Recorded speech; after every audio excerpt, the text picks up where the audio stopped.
On October 14th, 1885, dawn in Endurance, Wyoming Territory, came hard and metallic at 14 degrees above zero, with wind out of the northwest carrying powdered ice through plank seams and under doors, and with it a silence that made even the rail spur sound uncertain.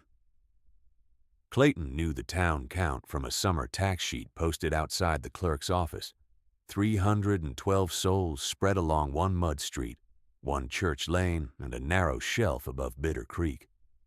He also knew from years of freight talk and quartermaster habit how nearly every table depended on 2 wagon roads and a single rail connection that could close for weather, bridge, washout, or one broken coupling east of Cheyenne.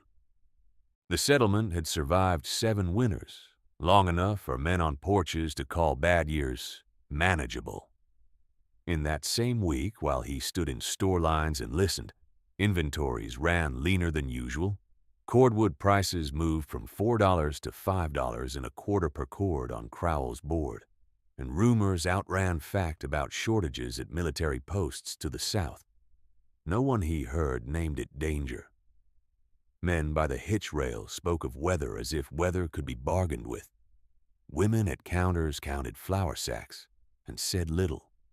By the time the noon freight whistle failed to sound on the 16th, Clayton Graham had already stepped off a wagon from Fort Laramie with $34 in his pocket, 1 rolled blanket, a ration ledger, and a quartermaster commission that no longer existed except as a folded paper in his coat. The revocation had been public and swift.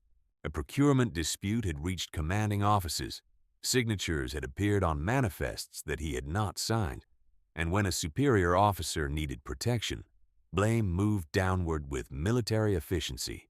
Within 2 weeks, Clayton had gone from trusted supply clerk to dismissed man. He did not argue in the street at Fort Laramie.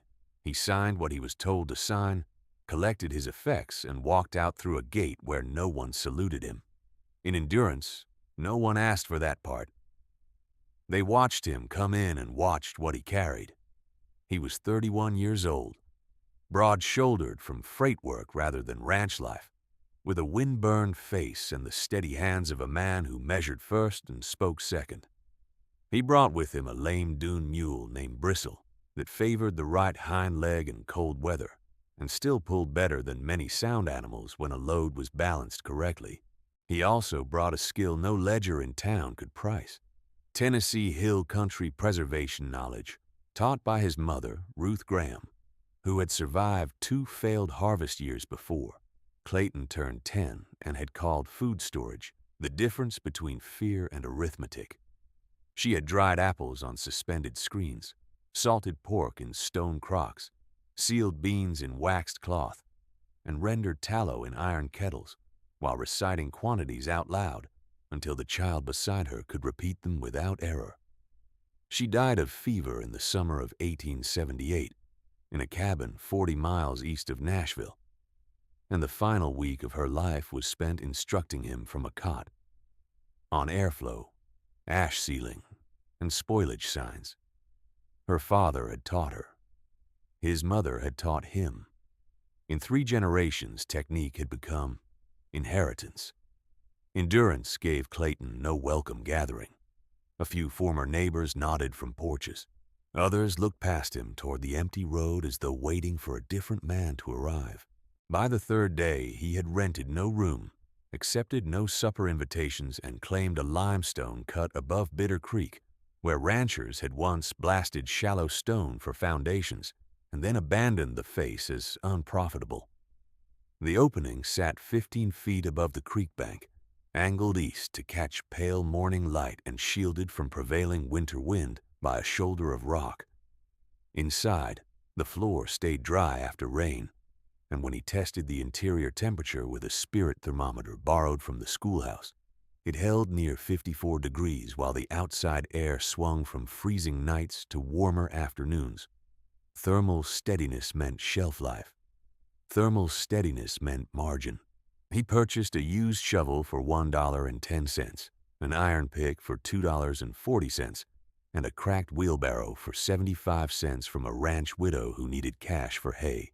From a sawyer, he bought cull cedar planks at $12 per 1,000 board feet, then selected only the straightest lengths and paid extra for transport up the creek path. He traded 2 army blankets for 3 days of quarry labor from a pair of brothers who did not ask questions. Every evening when lamps glowed in town windows, he climbed to the cut and worked by moon and tallow light, widening the first chamber by measured inches so the ceiling would not shear, stacking spoil in low berms for later use, and listening to stone the way miners listened for weakness. On trips back through town, he caught people tracking him with their eyes, then glancing uphill toward the lamplight at the rock face. The first time Elias Crowell called the site Graham's Grave, he did it from the porch of his general store on a Saturday when nearly 80 souls were in the street buying nails, coffee, and lamp chimneys. Crowell wore a broadcloth coat cut in Denver, seal fur gloves, and polished boots that had never stepped in quarry mud. He was not a large man, but he carried prosperity like armor, and his word in endurance held the weight of credit lines and winter accounts. "He is digging himself a fine hole up there," Crowell said, loud enough for wagon teams to hear. "If he keeps at it, we shall save the undertaker the trouble. Graham's Grave. Remember it when your husbands begin foolish projects of their own." Laughter traveled quickly in dry air. By the next week, boys had scratched the phrase into fence posts near the schoolyard. Clayton saw women at the pump use it as shorthand when they spoke about wasted labor, and he heard clerks repeat it while wrapping purchases in old newspaper. The name followed him from porch to hitch rail. Clayton answered none of it. When one ranch hand repeated the line to his face beside the hitch rail, he only shifted the sack on his shoulder and kept walking toward the creek trail. By late October, he had marked the cave floor with charcoal lines, set a central aisle 3 feet wide, and raised cedar shelving to 12-inch depth with 2-inch air gaps behind every rack for circulation. He mixed local clay with sifted ash at a ratio of 3-to-1, added water slowly, and pressed the paste into wall seams and shelf joints to reduce drafts and pests. He cut a smoke channel through a natural crack near the roof, lined it with flat stone to limit spark spread, and built a low baffle wall 20 inches high and 8 feet long to force warm air to turn before leaving the chamber. At the entrance, he hung doubled canvas, weighted at the hem with chain links from a broken harness, creating a primitive coal lock that reduced heat loss when opened. On the days he bought nails or salt, he caught the looks this work drew in a place where most storage meant a lean-to and one season's hope. He kept building anyway. Excess had nothing to do with it. Calculation did.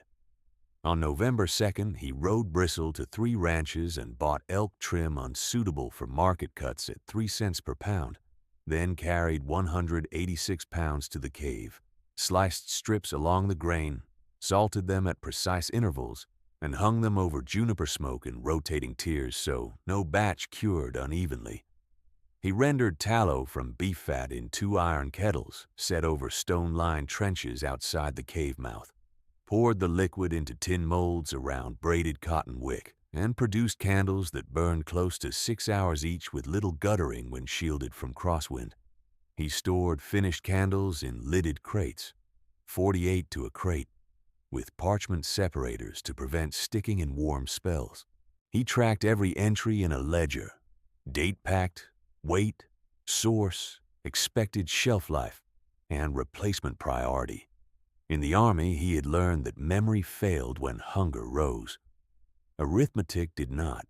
The project expanded in layers. He stacked limestone inside the first chamber to create thermal mass walls, 2 feet thick at the base. He laid a compacted earth sleeping platform along the rear curve and topped it with salvaged wool blankets bought from departing teamsters. He set iron hooks at shoulder height along both walls for hanging tools, lanterns, and rope coils in fixed order, so that any soul entering in poor light could find essentials by touch. He sealed grain in double sacks, inner cloth and outer hide, and raised each sack on cedar slats 3 inches above floor level to avoid moisture wicking. At the spring 50 yards downslope, he drove stakes and tested rope path lengths, knotting each segment to 10-foot increments while recording distances in his ledger margin. The system was incomplete, but the logic had arrived. By the second week of November, even from the street below, Clayton could tell people no longer saw only a hole in stone. Their eyes paused on the squared entrance, the stacked spoil berms, the ordered trips of lumber and fat and salt. Mockery did not soften. Crowell repeated the name whenever Clayton passed his porch, and each repetition stirred fresh laughter from whoever stood nearest. Clayton kept measuring shelves, sealing seams, and feeding smoke through stone, because he had seen status vanish in 7 days and knew that prepared food could outlast 3 winters. That same afternoon, while Crowell's laughter still carried down from the porch, Clayton set his palm against the cave wall and waited for the stone to give up its quiet truth. Outside, wind drove grit along Bitter Creek in thin brown ribbons, and loose boards in the town street snapped against one another like teeth. Inside, the limestone held its temperate breath. He checked the spirit thermometer twice, then entered 54 degrees in his ledger beside the date, November 12th, 1885, and a note in the margin, stable despite crosswind. By lantern light, he began the next sequence he had planned weeks earlier and postponed until the first chamber proved sound. He measured 22 feet from the entrance canvas to the rear wall, marked every 4 feet with chalk, and cut shallow recesses for new posts that would support a second tier of racks. Each post was cedar, 3 inches square, sealed at the base with boiled linseed and ash to slow rot where damp might gather. He fixed cross braces with hand-forged nails when he had them, and hickory pegs when he did not. And he alternated grain orientation in the shelving slats so warping would work against itself rather than in one direction. Material waste remained under 6%, which he considered acceptable for salvage lumber. On November 18th, he rode Bristle to a farmstead south of Endurance and bought 2 cracked stoneware jars, each stamped 40 gallons, for $1 total, and a promise to mend the owner's axle bolts before snow deepened. He hauled the jars to the cave in 2 trips, sank them half their height into tamped earth at the rear, and packed clay around their sides until they stood like fixed pillars. 1 jar he assigned to spring water and the other to rendered fat and broth stock, each covered with tight wood lids lined in waxed cloth. If wind sealed the entrance for days, those jars would turn weather into inconvenience rather than sentence. December arrived with a hard crust of cold, and then, as if to mock every calculation, with softness. On December the 3rd, noon stood at 43 degrees above zero in Endurance, and mud swallowed boot heels in front of the church steps. Men shed coats while loading feed. Children ran in shirt sleeves along the plank walk by Crowell's store. At sunset, the creek smelled of thawed weeds, and fog rose in low strips from the banks. Endurance took that warmth as a verdict against caution. Crowell took it as theater. At the Saturday market, he ordered one of his clerks to carry a box of candles onto the porch and hold them high. "Here are cave candles," he called to the crowd, smiling under the brim of a clean felt hat. "Buy one now, and by spring you may light your own grave with Graham." Several men laughed and stamped the boards with their heels. A ranch foreman asked Clayton, loud enough for nearby wagons to hear, whether he planned to salt the moon next. Clayton stood with a sack of barley over one shoulder and answered in an even voice, "Let them talk. Words do not seal a single draft." Then he stepped down from the porch, settled his account in coin, and returned to the creek trail. The exclusion sharpened after that week and became procedural rather than noisy. Crowell refused him credit for nails even when he offered collateral in tools. A pair of ranch outfits that had hired him for winter fence repair sent boys to tell him they had no more day work. At Sunday service, Reverend Pike warned from the pulpit against panic and pride dressed as prudence, and though he named no man, half the benches turned toward the side aisle where Clayton sat alone. Endurance did not strike him. It narrowed around him. By the final week of December 1885, he answered narrowing with inventory. He purchased coarse salt in staggered lots from 2 teamsters and 1 rail clerk, so no seller could raise the price abruptly, ending the month with 410 pounds stacked in dry bins. He traded mended tack for 27 pounds of beans, paid cash for 11 sacks of flour at 88 pounds each, and built a rotating rack for root vegetables that held turnips and onions in slatted trays with 2 inches of spacing between layers.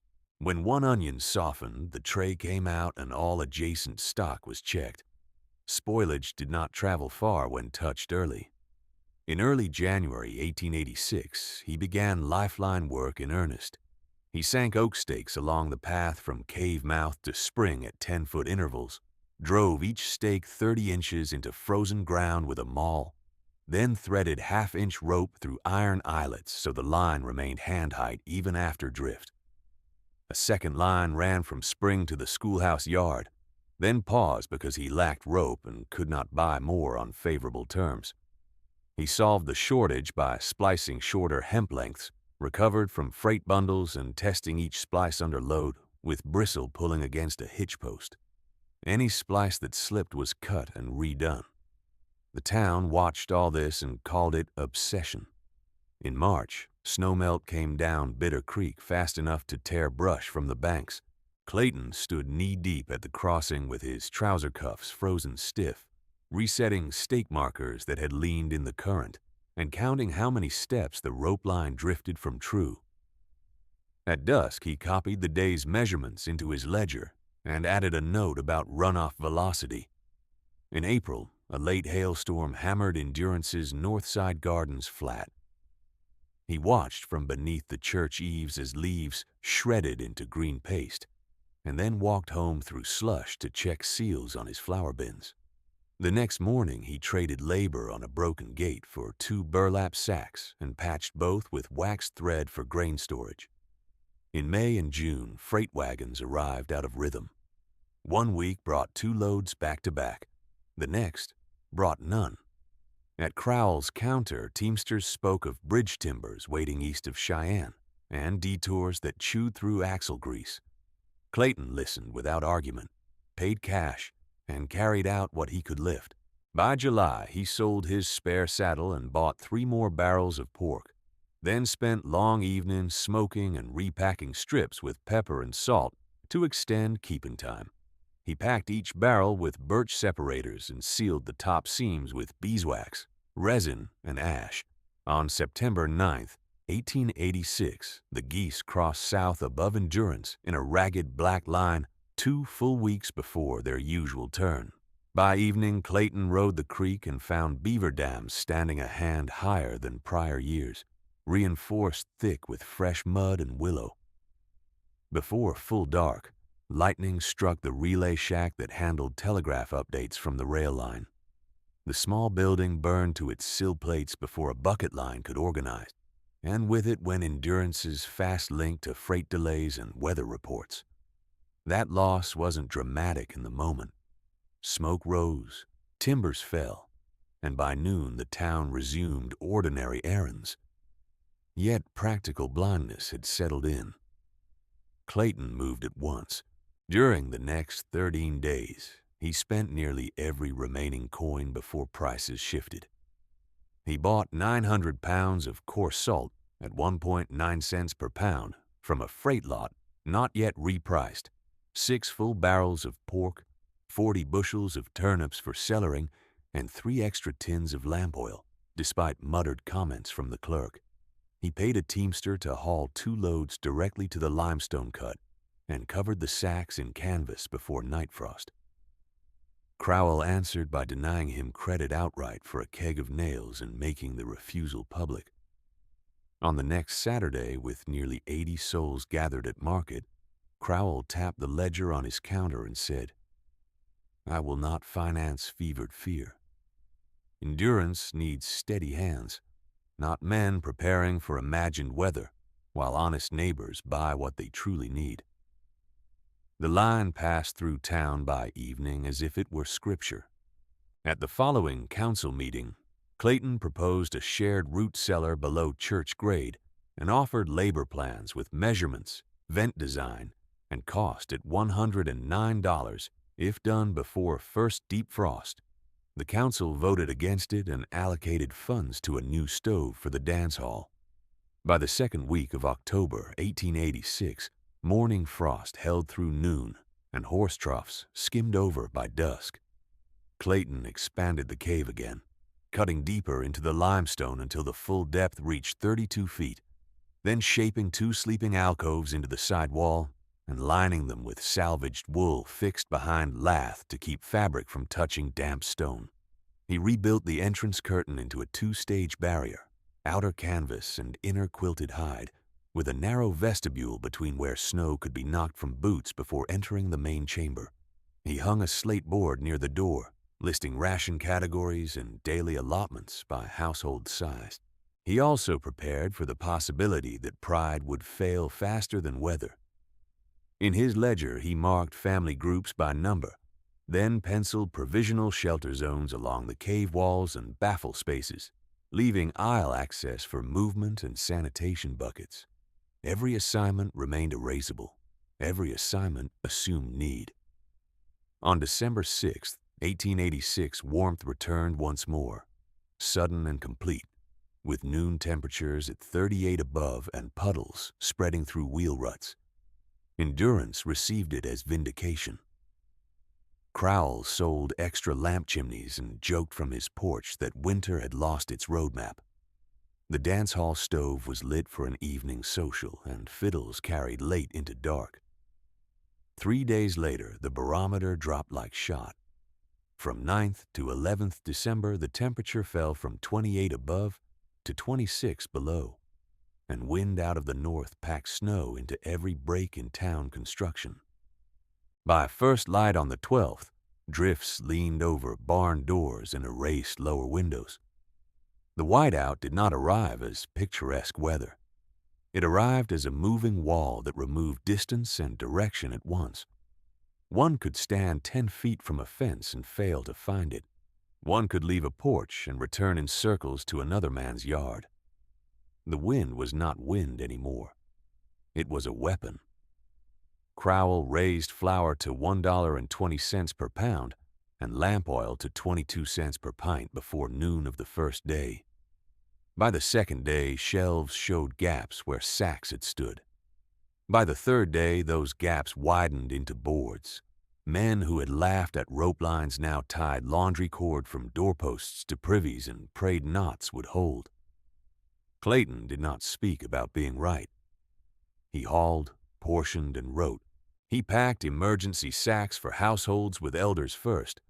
Flour, beans, salt, tallow, dried elk, and 1 candle bundle each, all wrapped in waxed cloth and marked by charcoal code to simplify distribution in poor light.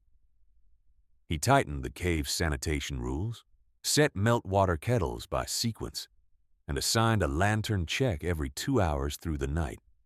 When 2 boys arrived from the lower street asking for food for their grandmother, he sent them back on the spring rope with one of his own blankets and walked behind them through blowing snow until their door beam touched his hand.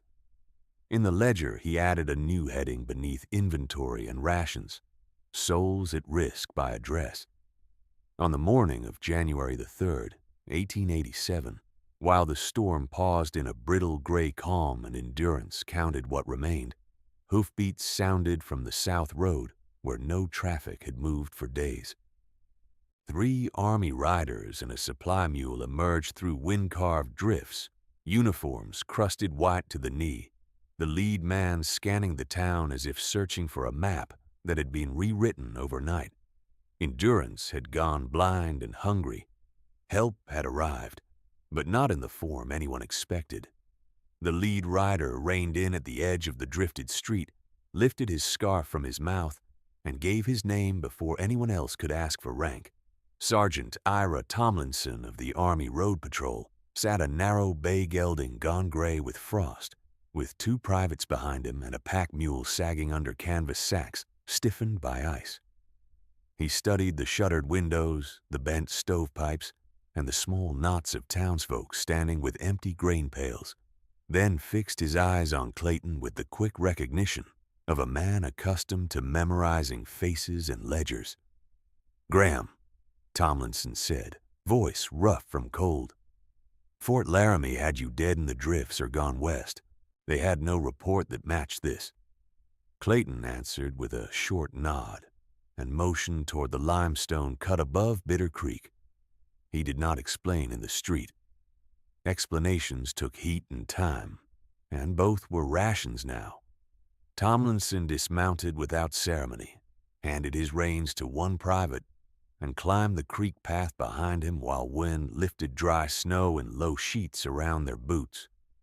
At the cave mouth he paused, then stepped through the double curtain and stopped as if he had crossed into a second season. Rows of hand-poured tallow candles burned steady behind stone baffles. Cedar racks stood in ordered runs from entrance to rear wall, each shelf labeled by date and category in chalk and pencil.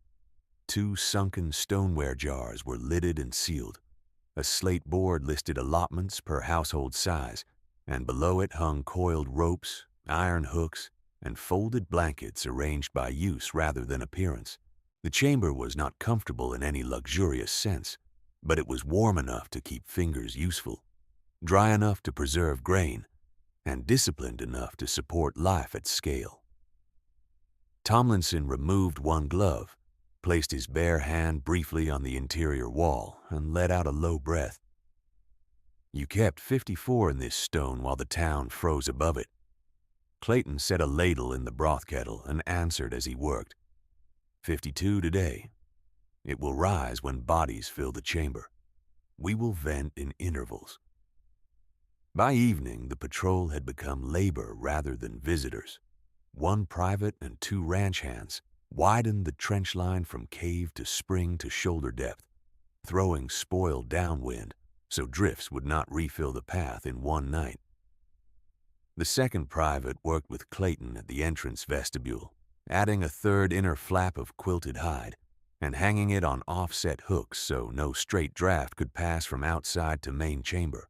Tomlinson took measurements at each occupied dwelling and marked door conditions in a field notebook, then gave his men to Clayton's system without protest when he saw that the system already existed. 3 days passed before the next hard gust cycle, and every hour in that narrow window became construction.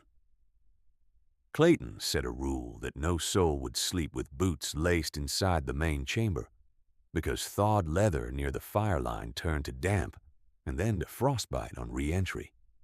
He designated a boot trench near the outer flap, lined it with cedar slats, and rotated pairs by household number. He had Bristle pull a small drag sled loaded with split kindling from abandoned sheds, then cut each load into equal bundles tied with twine so disputes over fuel would not consume the room. He directed a pair of miners to shape 2 new stone baffles from quarried slabs and set them in a staggered pattern that trapped warmth without trapping smoke. The result lowered candle consumption by nearly 1 crate over 2 nights. Arithmetic served again. On January 7th, Tomlinson found him rewriting the ration board with charcoal because chalk froze too brittle in the vestibule. The sergeant waited until Clayton finished, then gave him the one item he had carried in silence since arrival. Fort Review Board reopened your case in November. Signatures on the procurement orders were proved forged. The superior clerk admitted alteration under oath. Your revocation will be struck when the packet reaches district office. Clayton looked at him, then at the line of families crouched by the kettle with tin cups in gloved hands. Paper can wait until roads open, he said. Children cannot. Tomlinson nodded once. He did not mention the matter again. Need sharpened the town as hunger sharpened all things. Not every voice turned grateful when the cave became central. Some turned harsher because dependence offended pride. Crowell stood in his damaged store one afternoon with half his roof patched in tarred canvas and told a knot of men that Graham meant to run Endurance like a barracks yard, measuring soup as if souls were bolts on a manifest. He called the ration slate Graham's Law Board and said no merchant should answer to a dismissed quartermaster in his own town. The words traveled quickly through cold air and came back to the cave within the hour. Clayton did not answer with speech. He answered by posting the numbers in plain sight. Pounds on hand, projected burn rate, minimum survival reserve for 11 weeks if roads remain closed. He marked each household draw in front of witnesses and cut his own allotment by 1/4 when a widow arrived with 2 nephews and no fuel. Every adjustment was written before anyone left the line. Resentment had little room where accounts were visible. Still, mockery sought openings. A pair of young men who had laughed at the cave in autumn refused assigned sanitation duty and announced that they would not carry waste buckets for families who had once hired them. Clayton gave them a choice in 10 quiet words. Carry now, or eat after all others had eaten. They carried. On the next shift, they carried without being told. At Sunday gathering inside the church, Reverend Pike attempted to reclaim authority by urging the town to return to private household management as soon as weather softened in Providence. Tomlinson, who had seen wagon trains die from softer weather than this, stood at the back and spoke only once. You may pray as you choose, he said, but rope lines and shared stores are what stand between this town and burial crews. After that, arguments moved from theology to logistics, where Clayton was strongest. By the second week of January, Crowell's position deteriorated in visible stages. His seal fur gloves were gone, traded for lamp oil. His coat cuffs were torn where he had hauled roof timbers himself. Shelves in his store had thinned to scattered tins. 2 sacks of mold-spotted meal, and a row of cracked lantern chimneys no one needed. He came to the cave twice for broth and once for salt. Each time Clayton handed him a measured share and assigned him work equal to any other man, usually wick cutting or snowmelt hauling. Crowell accepted with tight jaw and lowered eyes. He did the work. On January the 12th, the weather gave Endurance a false truce. Pale sun, weak wind, and a noon temperature that climbed to 6 above zero. Children stepped outside and stamped paths around drifts. 2 families asked to move back to their own houses that evening, saying the worst had surely passed. Clayton and Tomlinson walked the street together and watched details others ignored. Smoke from chimneys did not rise. It pressed flat to the roofs and slid east, a sign of heavy pressure layering an unstable wind shear. The snow under boot had changed from granular crust to fine dry crystals that squealed at each step, the sound old trappers associated with severe cold, returning fast. Ravens that usually fed at the slaughter yard lifted before dusk and settled in cottonwoods well above creek level. Bristle, patient even when lame, refused the lower path to water and pulled toward the higher bank with ears pinned. At the cave table, Clayton spread his ledger beside Tomlinson's patrol notebook and began a new column labeled Second Cycle Contingencies. He increased candle output by 30%, assigning 3 women and 1 private to round-the-clock pouring from saved tallow. He issued orders for extra wick braids cut to 7 inches rather than 6, because longer burns reduced relight losses in panic conditions. He directed boys too young for heavy hauling to fill cloth sacks with ash for door seals, and taught them how to pack seams in a single pass. He expanded the shelter map on slate, adding overflow positions in the spring trench if chamber density exceeded 85 souls. He sent runners on lifelines to every occupied dwelling with one message repeated exactly. By dusk tomorrow, move bedding, documents, and one cooking pot per household to assigned stations. No furniture, no delay. Not all listened. 3 ranch families argued that livestock could not be left unattended and that the creek draw had sheltered their barns for years. Clayton answered with measurements, not fear. He showed them stake depth, drift angles, and the number of rope segments now buried from the prior blow. He pointed to the barometer needle dropping steadily since morning, a fall of nearly 3/10 in less than 12 hours. 1 family returned at once. 2 did not. By January 15th, wind returned in testing bursts that rattled signs and pried at loose shingles.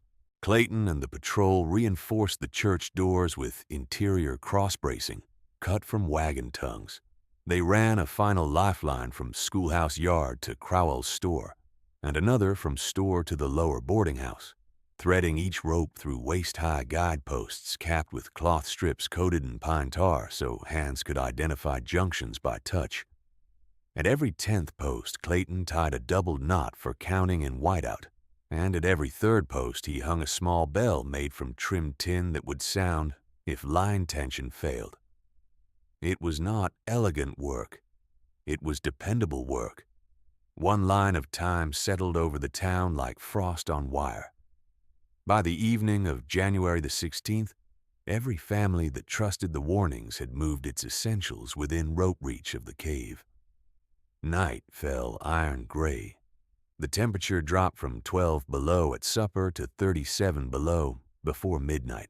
In the outer dark, the first long gusts came down from the north in intervals, each one stronger than the last, combing snow off roof peaks and driving it across the street in hard, luminous sheets. Inside the cave, candles were trimmed to even height. Broth was portioned. Boots were set in rows and names were checked against the shelter slate. Clayton stood at the entrance between the 2nd and 3rd curtain, listening to the rope bells answer the wind, and then he sent the final runner to bring in those who still believed one more night at home would be safer than discipline. The runner returned with ice on his eyelashes and 3 households behind him, each carrying what Clayton had ordered: bedding rolls, document tins, and 1 pot apiece wrapped in cloth.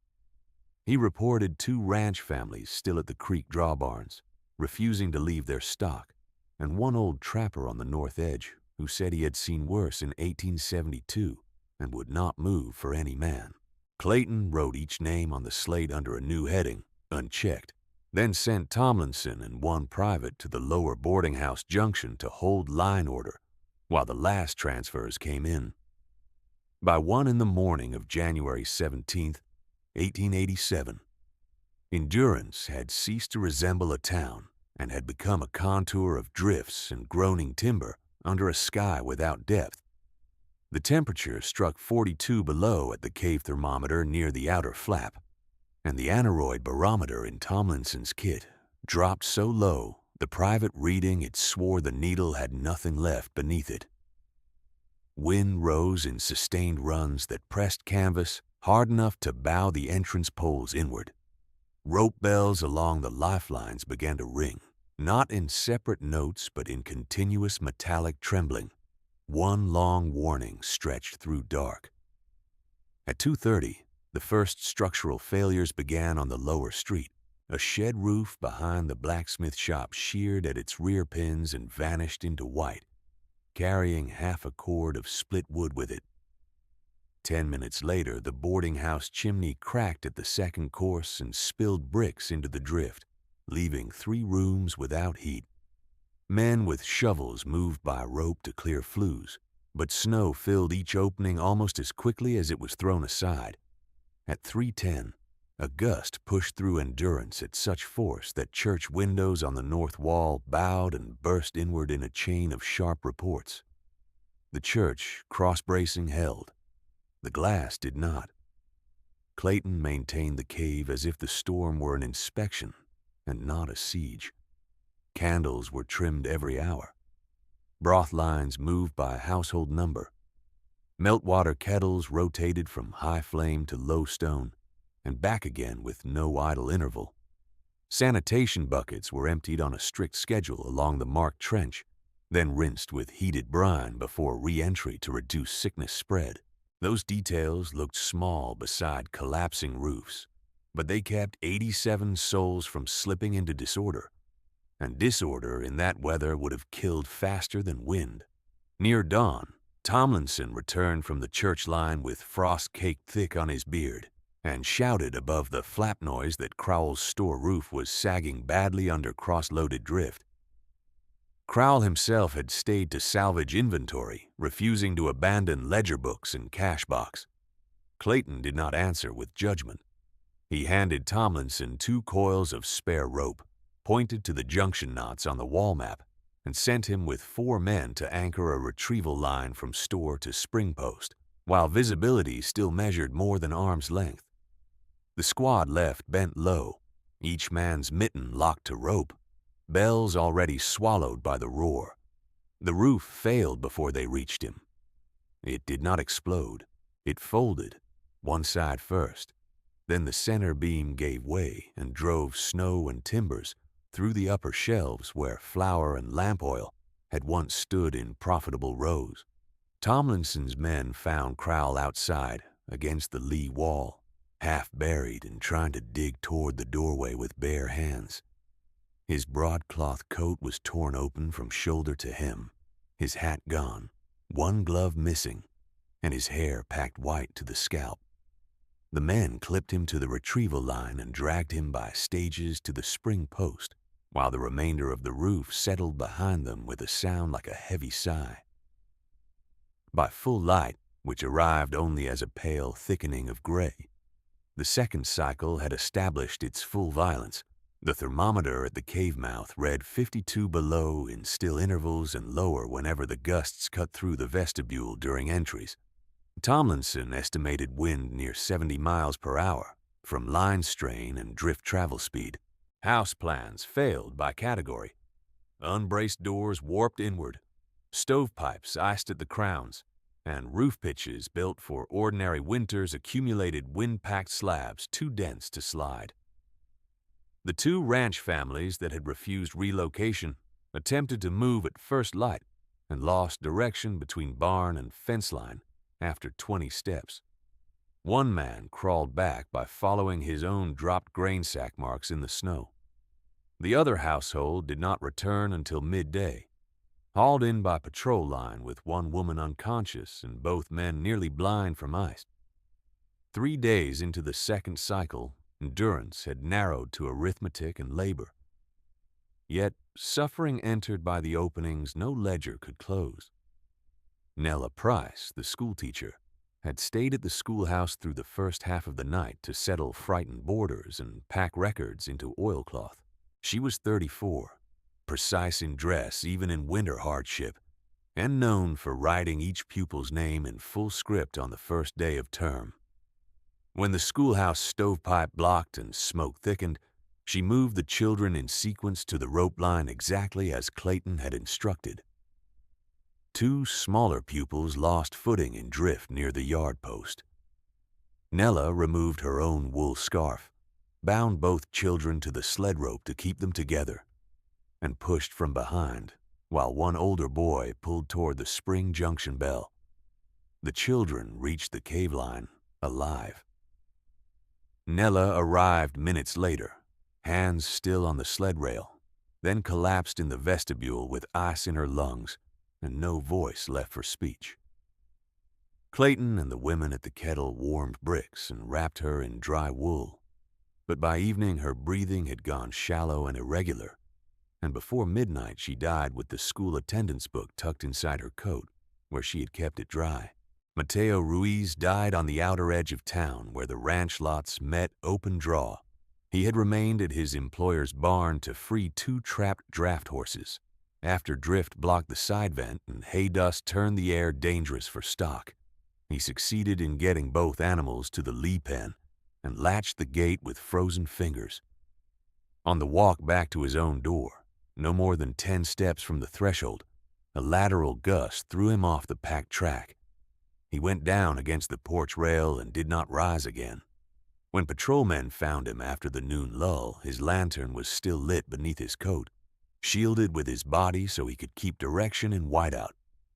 They carried him to the church annex wrapped in a horse blanket, and Tomlinson wrote his name in the casualty column with deliberate block letters, Infant Samuel Pike, son of Reverend Pike and Lydia Pike, had shown chest sickness before the second cycle, a wet breathing that worsened each night despite warmed stones, steam cloths, and every blanket the chamber could spare.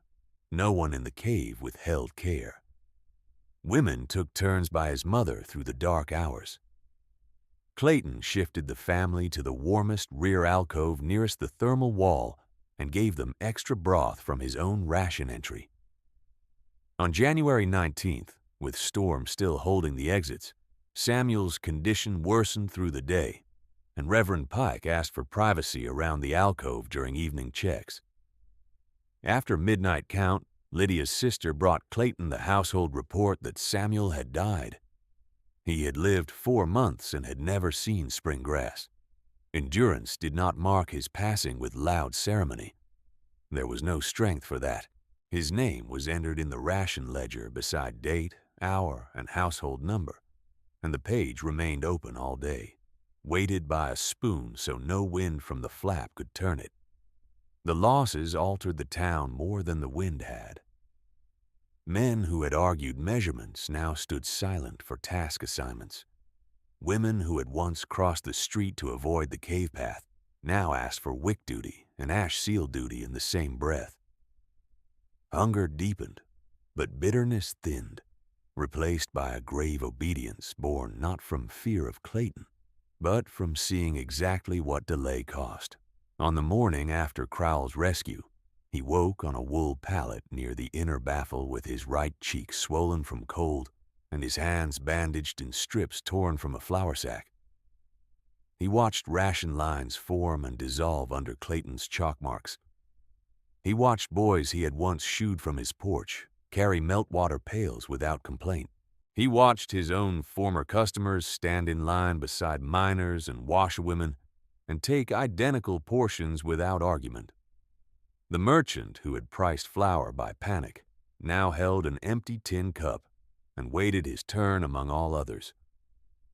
He rose before he was fully steady and crossed to Clayton, who was cutting wick lengths at the side table, while Tomlinson checked line tension reports. Crowell's first attempt at speech failed in a dry cough. On the second, he said, "I have no claim to ask this, but there are 40 souls from Lower Street still in shattered rooms. I can walk the line and bring them if you assign me." Clayton did not lift his voice and didn't make Crowell repeat the request. He handed him broth first, waited until he drank, then placed a rope harness in his hands and pointed to the map board. "You will take Junction 2 to Boarding House Post with Private Hale. You will clip every traveler at waist, one at a time. If visibility fails, you stop and count knots aloud. No one leaves line for drop goods. Souls only." Crowell nodded once. "Souls only," he repeated. Through that day and the next, help came not as a single plea but as a procession of humbled necessity. A widow from Church Lane asked for space for her sister's family. 2 ranch foremen requested instruction on ash sealing their door frames. The old trapper who had refused relocation arrived on hands and knees at dusk, beard frozen to his collar, and asked for a corner and a shovel assignment in the same sentence. Clayton granted all requests by the same rule set, then put each newcomer to work where strength allowed: wick braiding, broth stirring, trench clearing, waste hauling, child watch, night bell listening. By January the 21st, 4 days into the full second cycle, the cave had become what the town council had refused to build when there was time. A communal engine of survival run on measurement, fairness, and shared labor. Outside, endurance remained buried under wind-packed white and broken rafters. Inside, candles burned in ordered rows, Kettle steam rose in disciplined turns, and names were called at each ration interval, so none would vanish uncounted. Clayton stood by the ledger at every change of shift, recording what was taken, what remained, and who still had to be brought in from the edges of town before the storm chose another life. He added one more column beneath the names marked work assignment, and then began teaching while he measured, because he understood that rations could keep a town alive for a season, but method could keep it alive for generations. At the side table, he showed 3 ranch wives how to test dried meat by bend and scent, not by color alone, and how to rewarm broth without scorching the fat layer that preserved it. In the vestibule, he taught 2 miners to pack door seams with ash and damp clay in alternating bands, pressing with the heel of the hand until the draft no longer licked the knuckles. At the spring trench, he made Crowell and Private Hale stop every 10 posts and call knot counts aloud, so panic could not erase distance in white. When a boy asked why each candle crate was opened from a different side than it was packed, Clayton set the crate down and explained rotation, heat pockets, and why spoiled stores always began with careless hands. By January the 24th, the storm had not broken, but the cave had become orderly enough to absorb new arrivals without a rise in fever. 87 souls became 91 for one night when a roof beam failed on Church Lane, then returned to 89 when 2 families reoccupied a braced home near the schoolhouse. Clayton recalculated each allotment at dawn and dusk, reducing flour by 1 ounce per adult and increasing turnip mash for children under 10. Then posted the change before any line formed. The expensive failures of Endurance stood just beyond the curtain. Crowell's collapsed roof, the dance hall stove cold for lack of fuel, private pantries stripped to bare boards. Against those losses stood cedar racks bought in scraps, stone jars bought cracked, ropes spliced from freight remnants, and a ledger kept with relentless clarity. One system had cost prestige and overconfidence. The other had cost patience and honest labor. Only one held. On the first day of February, wind finally fell below a sustained scream and returned to separate gusts that allowed short work parties beyond line shelter. Clayton did not declare victory. He issued 3 tasks: burial preparation when ground permitted, salvage by household priority, and instruction for every family that had taken cave rations. Tomlinson, watching him assign teams from the map board, said quietly that the Army had seen forts less disciplined than this. Clayton handed him the casualty page for verification and asked that each name be carried in the patrol report exactly as written. Tomlinson read Nella Price, Mateo Ruiz, and Samuel Pike in silence, then signed below them with date and unit mark so no later account could soften or erase what had been paid. 3 days passed before a supply sledge from the south reached Endurance with 2 mules, 1 surgeon's kit, and a pouch of district mail wrapped in oilskin. Among the papers was official notice that Clayton Graham's revocation had been voided and his record restored in full, forged procurement signatures confirmed by sworn testimony at Fort Laramie. Tomlinson offered the letter with a formal tone he had not used in the cave. Clayton read it once near the candle wall, folded it, and placed it beneath the ration ledger rather than in his coat. There were still families sleeping in damaged rooms. Paper could wait another week. When roads opened in intervals by early March and the burial ground thawed enough for spade depth, Endurance moved from survival to accounting, and the accounting reached far beyond food. Nella Price was buried with the school attendance book laid on her coffin lid for the procession from church to cemetery, then carried back by her eldest pupil for preservation in the school cabinet. Mateo Ruiz was buried with his lantern, its dented tin polished and wick replaced, because the men who found him said he had shielded its flame to his last breath. Samuel Pike was buried between his grandparents under a cedar marker carved with his full name and 4 months, and the town stood without speeches while Lydia Pike placed a knitted cap in the grave with him. The storm had taken 3 named lives, and no one in Endurance could pretend afterward that mockery had been a harmless pastime. The reckoning came as a gradual thaw, then as words spoken when silence could no longer carry the weight. Crowell came first, not before a crowd, but at dawn in the cave vestibule while Clayton inspected damp seams. He removed his hat, set it on a crate, and spoke without ornament. I called this place Graham's Grave from my porch, while I sold flour at panic prices and called greed prudence. I said your planning was fear. I used that phrase until children carved it into fence posts.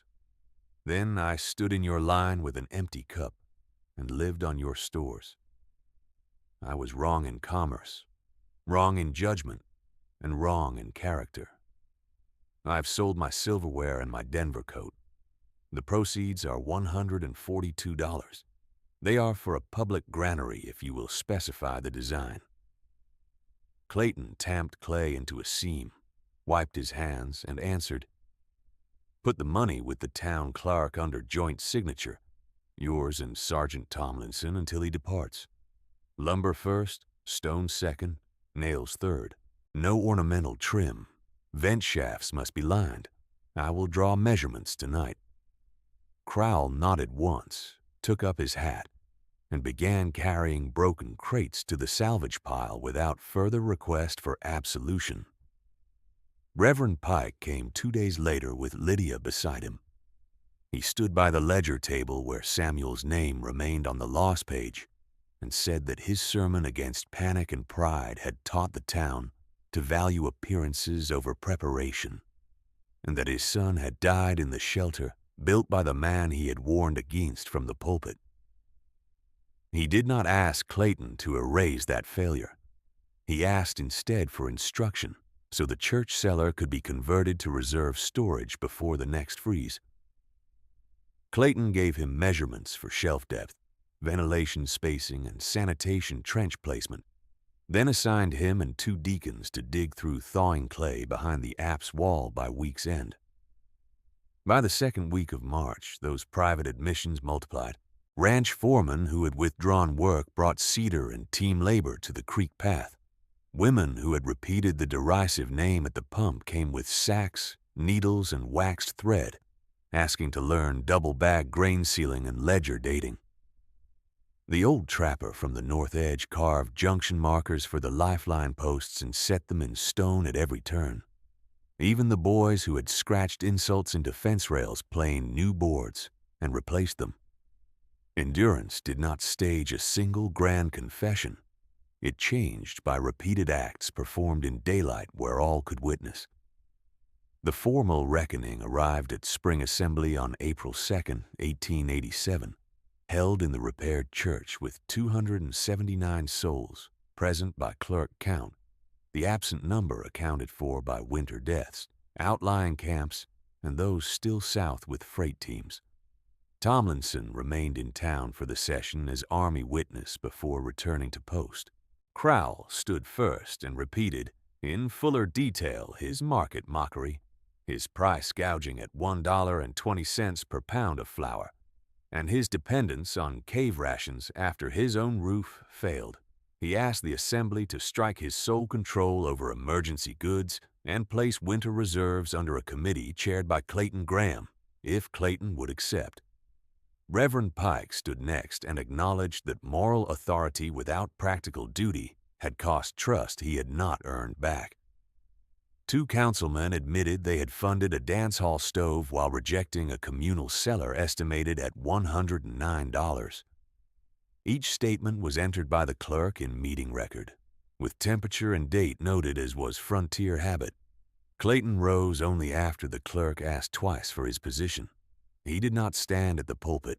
He stood beside the side aisle where he had once sat alone through sermons against him, and he spoke in the same measured cadence he had used for rations. "My mother taught me that food is a covenant, not a possession. She did not mean charity as performance.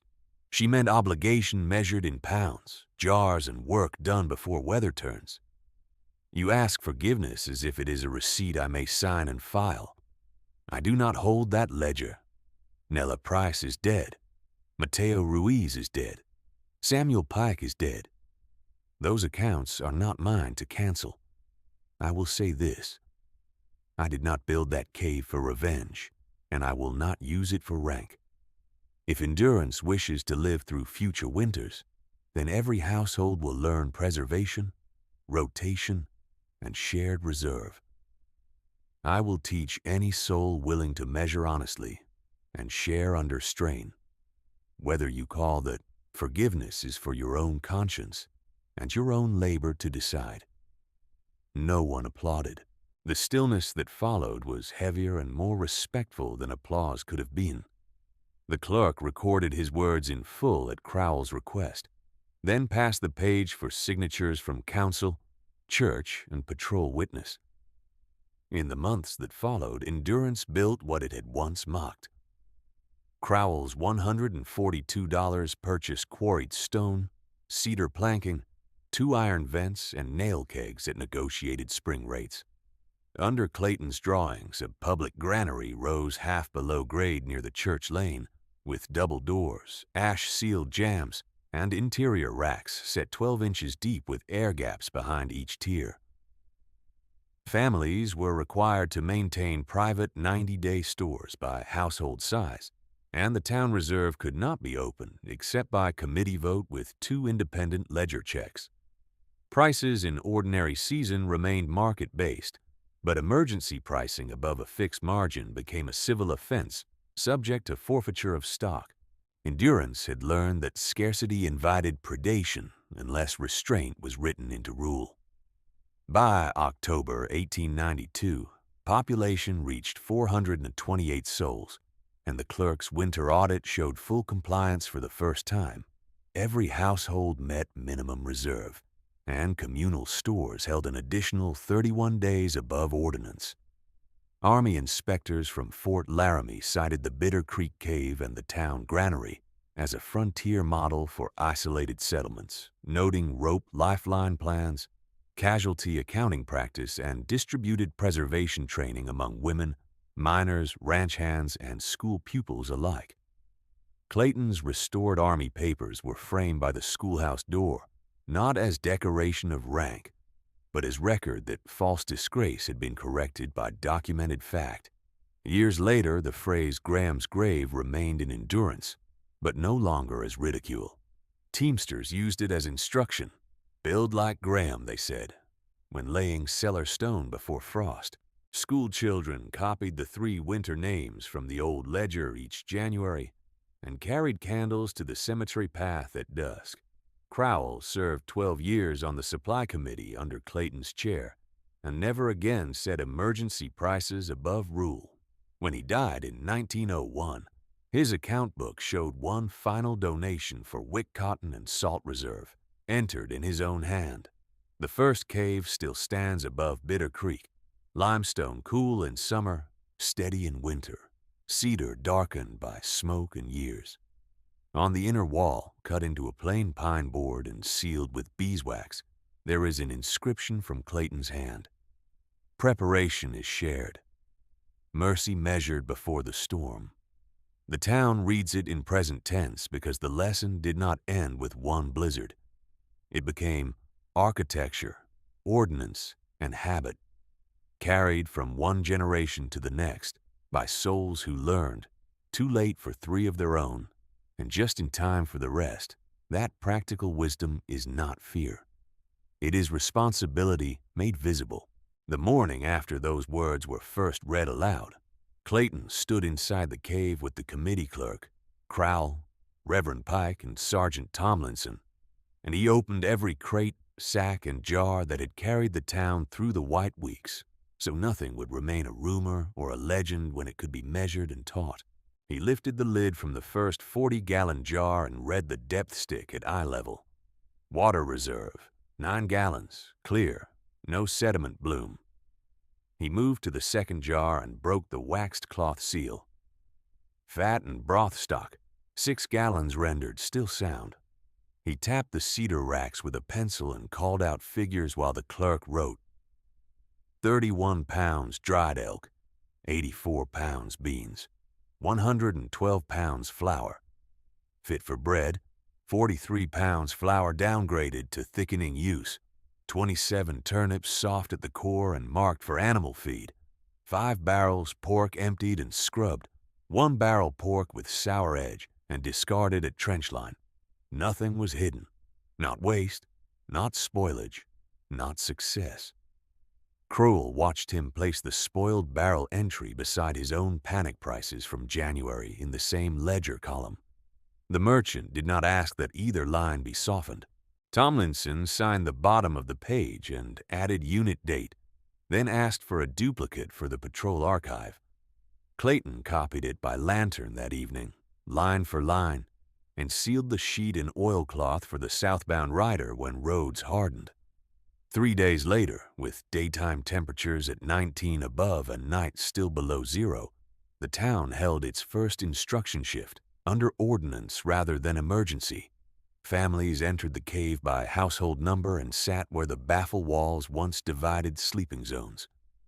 Clayton set the old dance hall stove grate on a table as a visual lesson beside one cedar drying rack from his original build. One was bought for comfort and applause, he said, touching the iron grate. One was built for continuity. He touched the rack. The grate sat cold when fuel failed.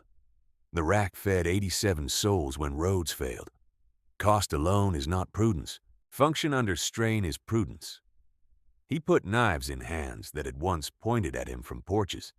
He made each household slice meat with the grain, salt by weight rather than guess, and write dates in full on every wrapped packet. Lydia Pike stood first in line, her sleeves rolled above the wrist, and asked him to inspect her seal on a bean sack after she tied it. He checked the knot, pressed the seam, then nodded. Her eyes held grief that had not lifted, but her hands were steady. By the second week of April, the relay shack on the ridge had been rebuilt in heavier timber with a stone skirt to deflect spring runoff, and the new operator carried 2 copies of every supply bulletin, one for Crowell's counter and one for the school wall. Endurance had learned what blindness cost. When the first rail disruption notice arrived that month, no one shrugged. Crowell rang a handbell in front of his store and posted the notice himself, then walked to the cave to confirm reserve ratios before sundown. The gradual reckoning continued in rooms smaller than assemblies. Nella Price's eldest pupil, Ruth Ann Keller, came to Clayton with the attendance book and asked whether the names should remain as they were on the winter page where Nella's final marks ended mid-column. Clayton read the page, closed it, and answered, "Leave her hand where it stopped." Add a line below in different ink. Records continued by surviving class. The child wrote the line as instructed, and the school kept both scripts visible. Mateo Ruiz's employer came at dusk with 2 draft horses and 1 wagon tongue for donation, hat in both hands, and admitted he had dismissed Mateo's request to move feed stores earlier in December because he had called storm warnings exaggerated.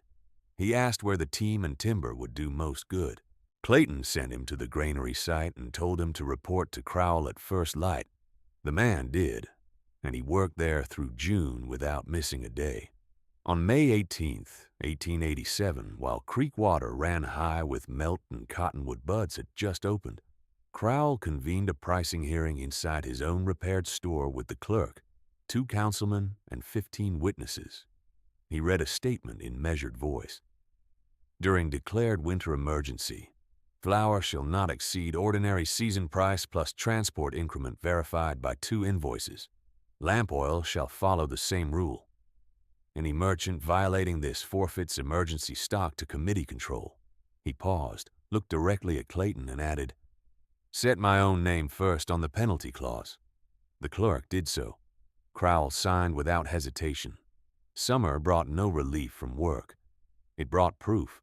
Clayton supervised excavation for 3 household cellars on Church Lane, then refused payment from 2 widowers, and accepted payment from a rancher who had mocked him most loudly in 1886, setting one rate for all measured labor and posting it on the school wall so no bargain could become private favor.